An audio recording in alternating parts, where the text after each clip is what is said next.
Semangat pagi teman-teman. Berjumpa lagi bersama saya Denny, peserta Lasar CPNS angkatan 12. Kali ini kita akan berbincang tentang manajemen ASN. Dari apa yang sudah saya pelajari, termasuk dan terutama ketika Latsar lalu tentang manajemen ASN, ada hak serta kewajiban dari seorang ASN. Itu teman-teman, saya mulai dari pasal 92 Undang-Undang ASN. Pemerintah wajib memberikan perlindungan berupa jaminan kesehatan seperti BPJS Kesehatan, jaminan kecelakaan kerja, jaminan kematian, serta bantuan hukum. Seperti itu.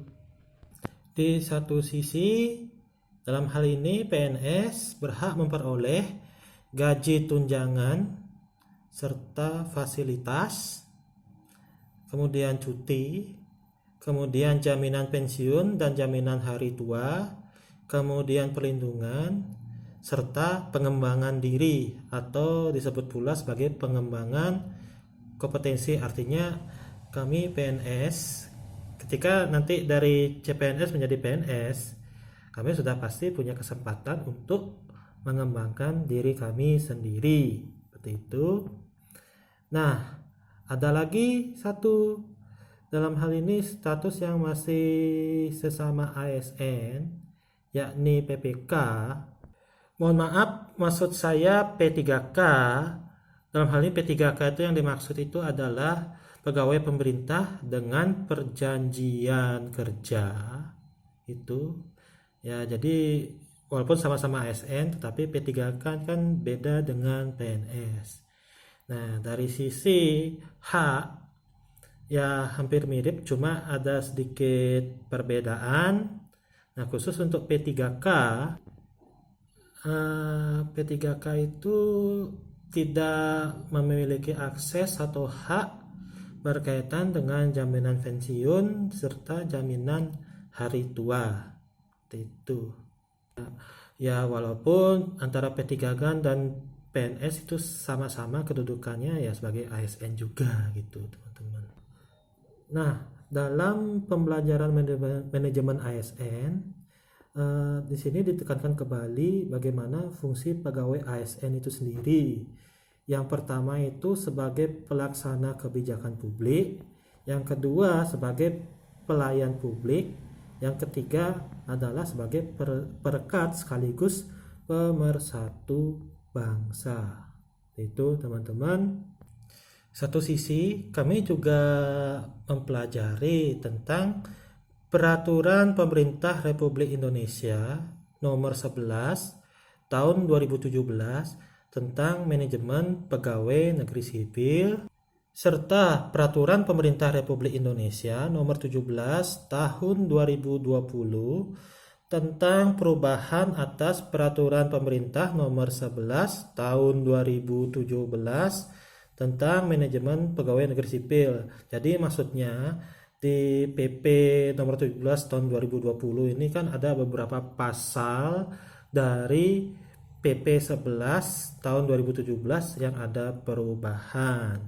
Misalnya pasal 328 hingga pasal 337 yang mengatur tentang cuti karena alasan penting, cuti bersama, hingga cuti di luar tanggungan negara.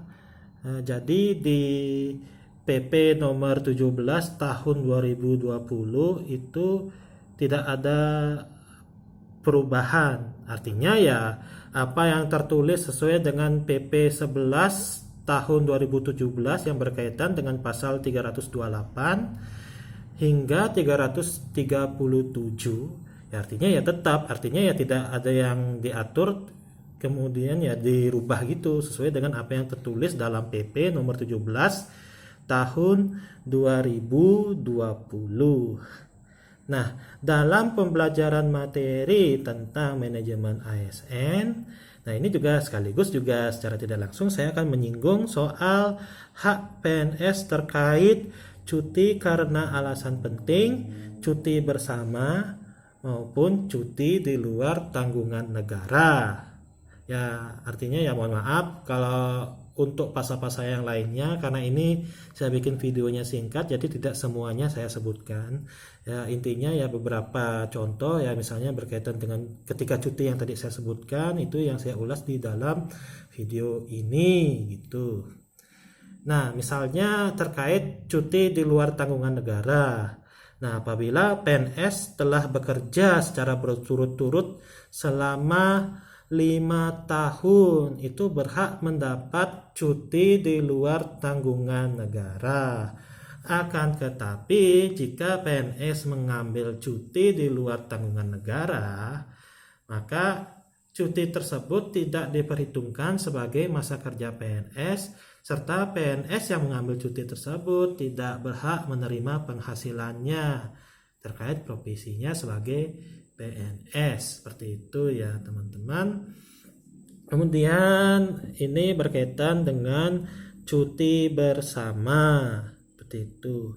Nah, ini sebelum saya sebut soal cuti bersama ini, nah, ini yang perlu sedikit saya bikin perbandingan dengan di organisasi swasta, karena ada beberapa kasus saya tidak perlu sebutkan contohnya, tetapi mungkin di antara teman-teman atau bahkan mungkin ya siapapun yang menonton, baik itu sesama ASN maupun bukan ASN yang kebetulan juga profesi sebagai swasta, karyawan swasta maksud saya, ada organisasi atau perusahaan swasta di mana perhitungan cuti bersamanya itu dimasukkan secara kumulatif, artinya cuti bersamanya itu include, termasuk di dalam perhitungan hak cuti tahunan karyawan atau pegawai.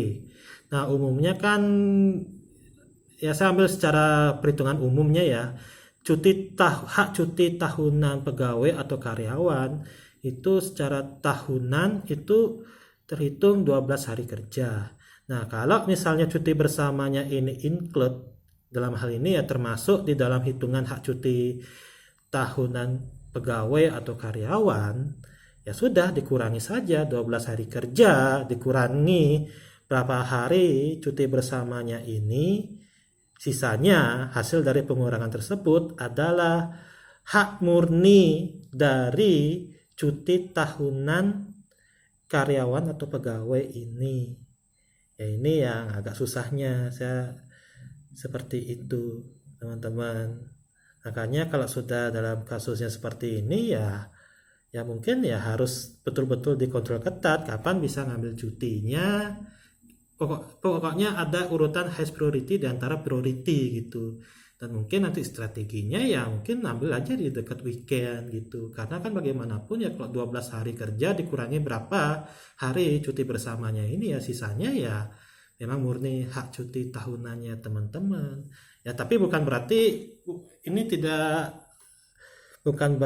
maksud saya ya artinya ya semua organisasi swasta, perusahaan swasta ya menerapkan model perhitungan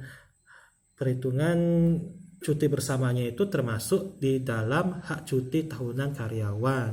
Karena ada beberapa perusahaan swasta, maksudnya ya mungkin banyak juga ya, justru memisahkan antara cuti bersama dengan cuti dalam hal ini ya hak cuti tahunan karyawannya. Artinya ya benar-benar terpisah, tidak diperhitungkan secara kumulatif. Artinya cuti bersamanya sendiri, hak cuti karyawan secara tahunannya juga sendiri. Artinya ya murni 12 hari kerja. Misalnya kalau secara cuti tahunannya itu karyawan di suatu perusahaan yang kebetulan memisahkan antara cuti bersama dan cuti tahunannya itu, ya artinya ya murni 12 hari kerja seperti itu. Bagaimana dengan di PNS itu sendiri? Ya sama seperti yang kasus terakhir ini, artinya ya perhitungan antara cuti bersama maupun hak cuti tahunan karyawan itu betul-betul terpisah. Jadi tenang saja, artinya ya hak cuti tahunan PNS ya tetap 12 hari kerja.